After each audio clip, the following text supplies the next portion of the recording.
November 2022 may seem far away, but Republican and Democratic leaders are already plotting their strategies for the upcoming gubernatorial race and reviewing a list of potential candidates. And Governor Cuomo definitely remains in the picture. Here's Channel 2's Ron Plants with more. It was 2010 when Governor Andrew Cuomo was first elected, but will the scandal and investigation-plagued governor go for a fourth term? And what do Republicans say now about 2022's election? I don't think the Democrats in this state have the courage to dump him.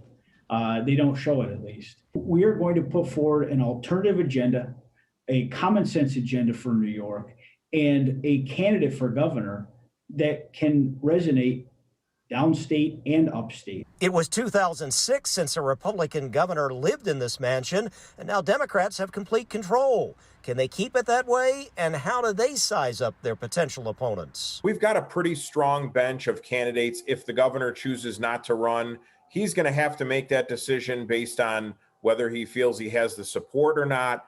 They bring no ideas to the forefront for the state of New York.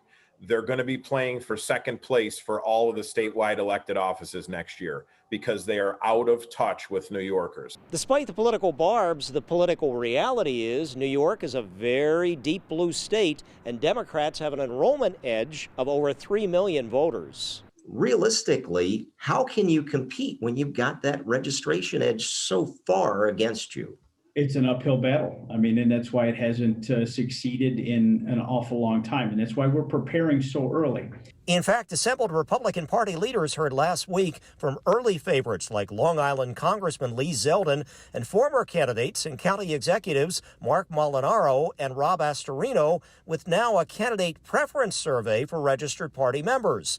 And state Democratic leaders who meet next week prominently mention Lieutenant Governor Kathy Hochul of Western New York, along with Attorney General Letitia James and State Controller Thomas DiNapoli. But again, the governor. Does this kind of put a cloud over it? Well, Ron, I don't think anybody's waiting and seeing here. I think the governor is doing a good job of working to get the budget done right now. Whether he runs or not politically is a question for another day. Ron Plants, Channel 2 News.